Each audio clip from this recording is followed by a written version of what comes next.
સમાચારમાં હવે આગળ વાત કરીએ। ફરી એકવાર જમીનના બોગસ દસ્તાવેજનું કૌભાંડ સામે આવ્યું છે। ખેડાના ગળતેશ્વરના ખેડૂતની 22 વીઘા જમીનનું બારોબાર દસ્તાવેજ થઈ ગયું। ખેડૂત રમેશભાઈની જમીનનો દસ્તાવેજ થતા ગામના લોકોમાં રોષ છે। જમીનના મૂળ માલિકને જ ખબર નથી કે તેની જમીનનો દસ્તાવેજ બારોબાર થઈ ગયો છે। આધાર કાર્ડમાં ફોટો બદલીને સમગ્ર કૌભાંડને અંજામ આપવામાં આવ્યું હતું। ગામના લોકોએ આ બાબતે ભેગા થઈને રજિસ્ટર ઓફિસમાં હોબાળો મચાવ્યો।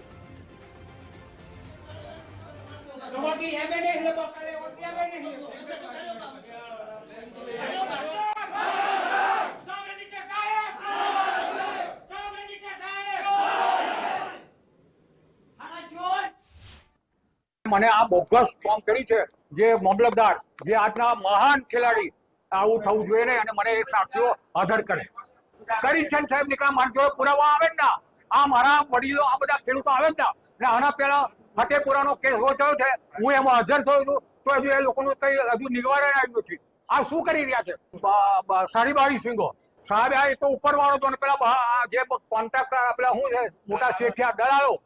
એ દલાલોનો સાહેબ પકડી લાવો ને કે રમેશભાઈ ગોપાલભાઈ પટેલની જમીન કરું છું અને એમની જે બોગસ ફ્રોડ થઈ ગયું છે દસ્તાવેજ ડુપ્લિકેટ દસ્તાવેજ થઈ ગયો છે અને આની આગળ પણ બે ચાર દસ્તાવેજ થયેલા છે સિવાય અંદર બરાબર તો મને ઓનલાઈન જોયું તો ખબર પડી કે રમેશભાઈ ગોપાલનું નામ નીકળી ગયું છે અને અન્ય વ્યક્તિનું નામ જોડાઈ ગયું છે અંદર તો અમે તૈયારી કાલે બધાને જાણ કરી ખેડૂતો સાથે આવ્યા છે તો આપણે આધાર કાર્ડ સુધારવું હોય મારે ચૂંટણી કાર્ડમાં નામ નથી સુધરું નવું નામ જે કરવાનું છે હું 12% ખાઈ ગયો તો મારું નામ સુધરું અને આ બધું શું ચાલી રહ્યું છે અને જે ડુપ્લિકેટો છે એમને પકડવામાં આવે આખો દસ્તાવેજ 22 વીઘાની જમીનનો દસ્તાવેજ આખો ફ્રોડ આધાર કાર્ડ પાન કાર્ડ બધા એકાએક પુરાવા ફ્રોડ છે। એની જોડે સાક્ષી બી જે મૂકવામાં આવ્યા હતા એ બી આણંદા અમારું અમે રહેવાસી છીએ ગળતેશ્વર તાલુકાના ખેડામાં અમારું લાગે ને આણંદના જો આ લોકો સાક્ષી પુરાવતા હોય તો કઈ રીતનું તંત્ર છે એને ખ્યાલ તો હોવો જોઈએ કે આ માલિક છે કે નહીં હાવ થર્ડ પાર્ટી આવીને દસ્તાવેજ કરી જાય છે તો આ કઈ રીતનું તંત્ર છે આ લોકોનું ને આવા આગળ બી ઘણા કેસ બનેલા છે જે આ સેમ આ રીતે કે એમાં બી આધાર કાર્ડ પાન કાર્ડ બધું એકાએક વસ્તુ ફ્રોડ હતી એમ ને કોઈ જાતનું આ તંત્ર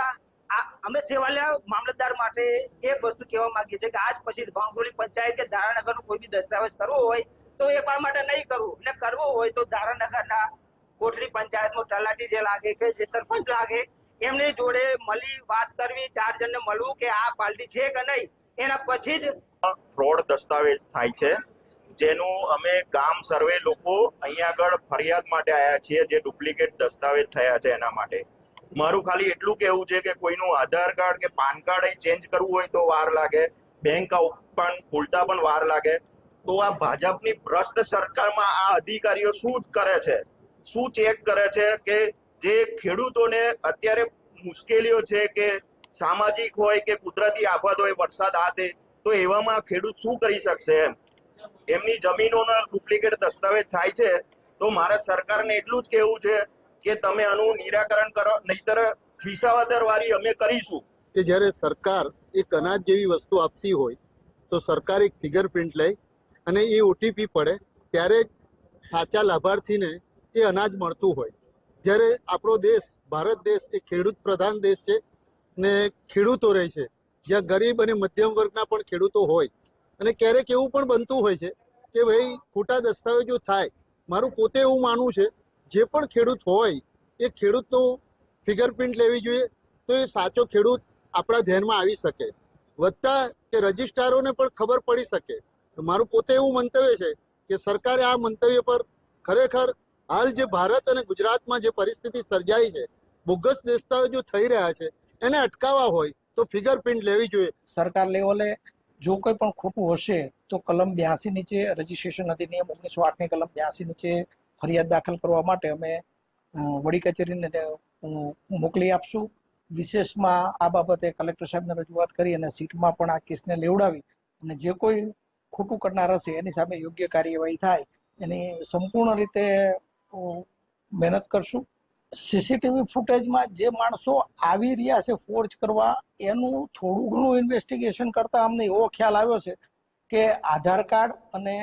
પાન કાર્ડમાં ફોટા બદલીને મૂળ આધાર કાર્ડ ને મૂળ પાન કાર્ડ લાવે છે એટલે વેરિફિકેશન થોડું અઘરું થઈ જાય છે।